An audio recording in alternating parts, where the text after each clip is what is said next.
The Carolina Panthers win total 120 juiced to the under. They went 5-12 last year, 5 wins in both of Matt Rule's season. They added Dante Foreman, Rashad Higgins, Austin Corbett, Xavier Woods, Corey Littleton, Damian Wilson, Matt Ioannidis, and Andre Roberts. They lost Stephon Gilmore, AJ Bouye, Hassan Reddick with the Philly in free agency, Amir Abdullah, AJ, I already said Bouye, and Morgan Fox as well. Look, man, the Panthers are terrible. And I know I don't want to I don't want to get yelled at by the Panthers again for saying that they're terrible, but like the roster is probably better from last year, but it is still not a very good roster. And they didn't solve the quarterback problem, which is just, a thing in this league. And so they're going to be starting Sam Darnold or Matt Corral for 17 games. Even with a better offensive line, I have an impossible time believing that results in 6 wins given the schedule breach. And to me, this is a easy under. Look, the Panthers better than I do, but you're talking about a team, you said they had a bad roster last season, and despite having that bad roster, not only did they win 5 games, but what else did they do? A lot of those losses were by 1 score. So you're looking you're looking at 12 losses, and you're talking about 6 of the 12 losses were by 1 score. And so if you just flip 2 of those 6 losses, then this is a 7-10 team. And so I feel like they upgraded their offensive line a ton. They did. So when you look at it from that aspect, maybe that will make Sam Darnold a little bit better. And if Sam Darnold's a little bit better, or whoever the quarterback is, maybe they had Baker Mayfield, who knows? It just feels like this team could be slightly better than 5-12, but to hit the over, they need to get to 7 wins, and I'm not sure they can do that either. So going through their schedule, I feel like they could get to 6-10. And Brinson, you were saying, you don't know this division. What if the Panthers sweep the Falcons? Because if they do that and beat the Saints once, which isn't crazy, then you're 3/7 of the way to hitting the over. And so from that standpoint, I don't think it's crazy that they could hit the over.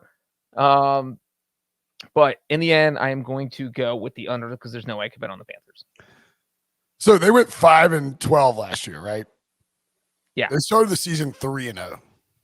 They did. That's pretty hard to do. It is.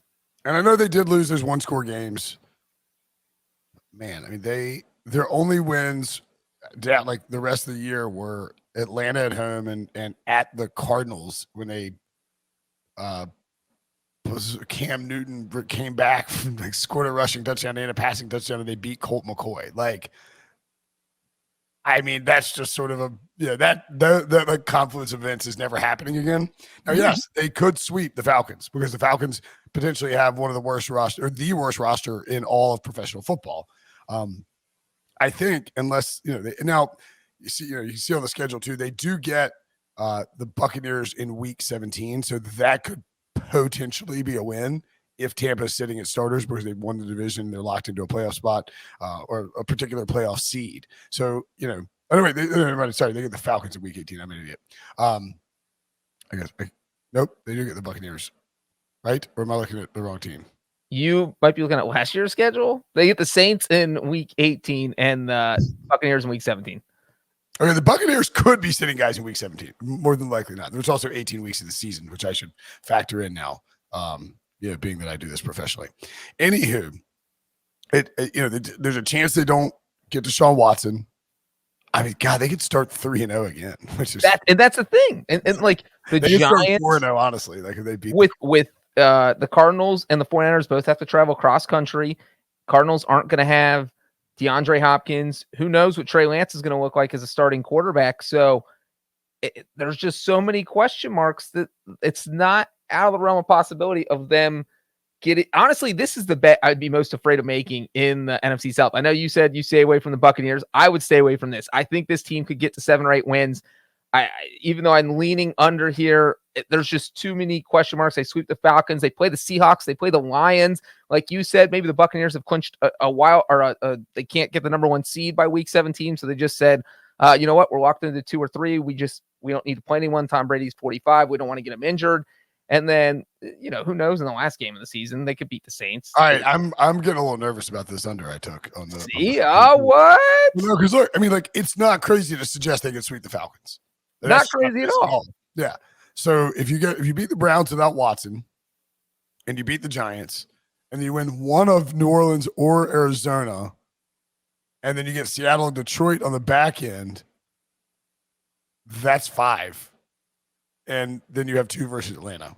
2 versus Atlanta. And even if you split that, you're up to 6. And then you just have to there's always that one surprising game like we saw last year with the Panthers Cardinals. Nobody thought the Panthers were going to win that, even though because Colt McCoy had just beaten someone else. The Cardinals. Colt McCoy won 2 straight, I think, or he'd won 1 and then won the one after that. I can't remember which one it is, but yeah. Like, I think they beat the 49ers with Colt McCoy. They beat the 49ers and Seahawks, or both of them.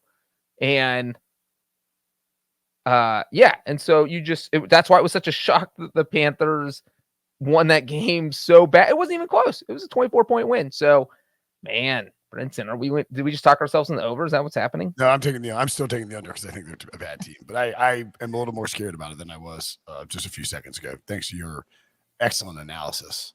You're welcome. Of the situation. I'm trying to make Panthers fans re-like you after you went viral on YouTube for bashing their draft. I know they really don't like me over the Matt Corral thing. Like, and you know what? What's going to happen, Breech, is Matt Corral's going to be awesome this year as like a rookie and like win Rookie of the Year. I should probably bet Rookie of the Year for Matt Corral. He's going to single-handedly lead them to hit the over, and then they're just going to rub both those things in your face. Yeah, exactly. For the rest of the time, not just for this season. If Matt Corral goes to the Hall of Fame, I will have to move to a different country. And even then, it probably won't matter all that much.